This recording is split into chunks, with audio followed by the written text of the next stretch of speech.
Good afternoon, Mike the MC, bringing another self-care video. Today I'm going to share with you what happens when you go through a flashback, some sort of traumatic event that you may have had a nightmare of. And I'm bringing that up today because I just had one last night where it's like, whoa, I can't believe I just went through that. But I think it's good to share with you all because it's like, wow, okay, even counselors, social workers, advocates, we all go through that as well too. Not just our clients, but everybody. And just I think it'll be great to share with you what I do to kind of help get through it and kind of what the journey is like to overcome those kind of moments and to move forward in life when you encounter them. And so I think this will be a great topic to share with you all, being that this is a counseling channel as well, and I think it'll be great. So let's get this started.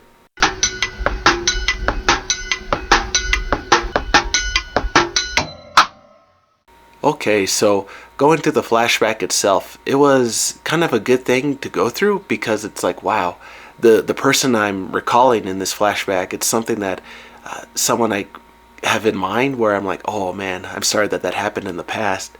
And in that dream, basically, I was just trying to say I'm sorry and I can't believe it happened like that. And I asked that you just forgive me and then I'm just so sorry.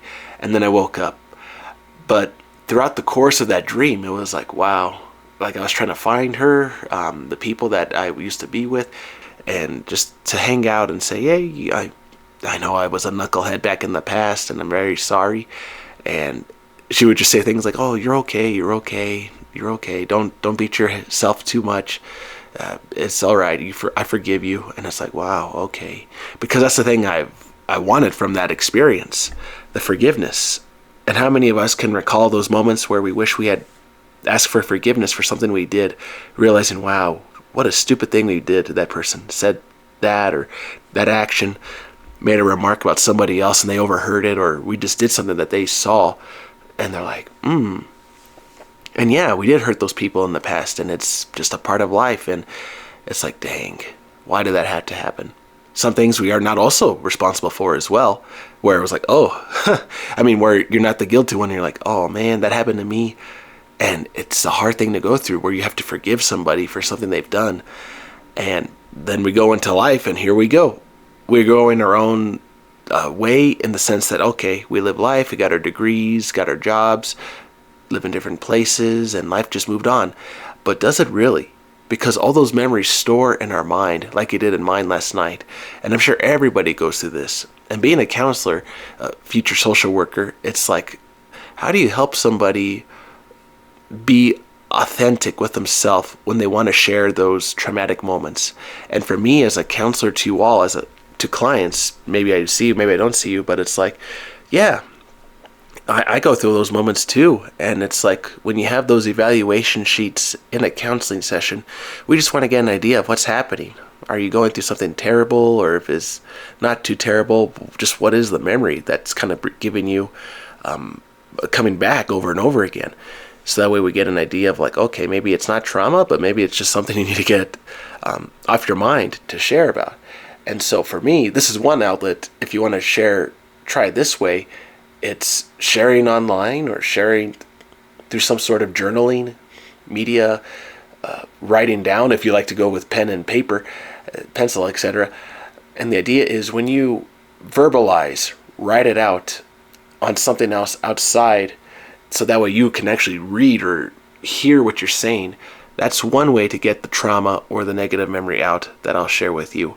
For me, in this case, I was able to sort of like wake up and then just allow the memory to be at peace. So I would just think it over and say, nope, I'm okay. I'm okay. It wasn't my fault. Not all of it was my fault. I'm a good person. I'm not a bad person. I'm not a bad person. And I'm okay. I'm okay. And I moved on from that moment. And then I just replay that over and over again to kind of soothe myself. And for some of us that works okay because it's like, we know we're okay, but we went through that moment. Now I just need to relax, let the anxiety work itself out. And for me, that's how I do it. Just kind of like a repetitive, calm talk to the self. And it's soothing for me. And I was able to break through and be happy again. And I'll just say, for other people, if you don't like those kind of styles, going out for walks is one thing. Looking at nature, doing something positive can help you as well. Getting busy. In other words, kind of distract yourself for the moment. Be like, all right, let me just walk outside where it's a little cold, and you get shivers. And you're like, "Ooh, gee," but then you wake out of that. You wake up and you're like, oh, okay. Whew, now I'm coming back to getting warm again in the house, the apartment, and now I'm getting back to my routine again. I just had to shake off what was going on in my mind for the moment. But for those who always need to share something, yeah, I always share in my link in description my counseling email if you ever want to have a conversation. That's always there for you. And in any way you can find help, go for it. Right? It doesn't have to be with a counselor, right? A friend, a family member. If you have a good priest, go and talk with that person. And if not, it's all right. You can always find someone that is close by that doesn't have to be a religious figure in the community.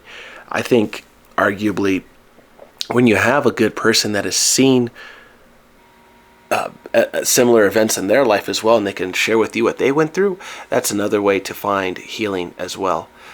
That could be a little hard because you're trying to, this is coming with experience where you come to know people through life and like, oh, okay, maybe I could share that with that person. They can help me through. Other times you got to be careful where if you share something that someone hears and then they use it against you, that's a toxic relationship and you get them out of your life. So always be mindful of who you're sharing your thoughts with, what you're sharing with. And I would argue further that once you have your close pool of friends, okay, know who to share with, of course, like I say, but knowing, allowing them to talk with you as well. So that way it's not just you coming to them in time of need. Having a healthy relationship, you have to have both sides come down to the street and talk with each other.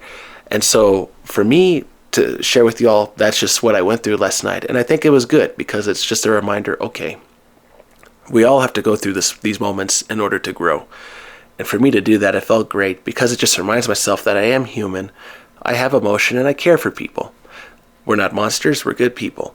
And we've done all things before in the past that may have been bad, but we have the moment, if we're blessed with that time, to redeem ourselves to do something great. So always move forward if you can. And if you need help, like I say, you could talk with me or somebody else, but move forward. You can do this. And everyone in this channel is rooting for you, supporting you. And thank you for everyone in this channel who supported me as well. And I will support you. You're doing great. Keep it up. You'll be great. So this is from Mike the MC on a Saturday. Get ready for the next week. It's coming up. But thank everybody. Take care. Always go through those moments at peace. Be at peace. Find some self-care. You got this. Have a wonderful day.